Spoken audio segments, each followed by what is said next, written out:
ব্রাহ্মণবাড়িয়ার কসবা সীমান্ত এলাকায় ভারতীয় সীমান্তরক্ষী বাহিনী বিএসএফের গুলিতে নিহত ২ বাংলাদেশির মরদেহ প্রায় ১৩ ঘণ্টা পর বিজিবির কাছে হস্তান্তর করা হয়েছে। শুক্রবার দিবাগত রাতে সীমান্ত এলাকায় এ ঘটনা ঘটে। নিহতরা সীমান্তবর্তী এলাকার বাসিন্দা বলে জানা গেছে।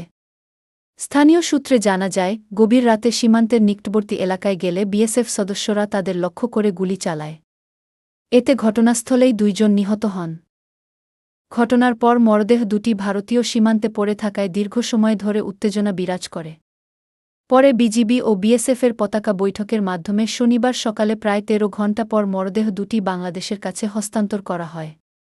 এ বিষয়ে বর্ডার গার্ড বাংলাদেশ, বিজিবি জানায়, সীমান্তে বাংলাদেশি নিহতের ঘটনায় বিএসএফের কাছে প্রতিবাদ জানানো হয়েছে এবং বিষয়টি তদন্ত করে প্রয়োজনীয় ব্যবস্থা নেওয়ার দাবি জানানো হয়েছে। নিহতদের মরদেহ ময়নাতদন্তের জন্য জেলা সদর হাসপাতালের মর্গে পাঠানো হয়েছে। এ ঘটনায় সীমান্ত এলাকায় সাধারণ মানুষের মাঝে আতঙ্ক বিরাজ করছে।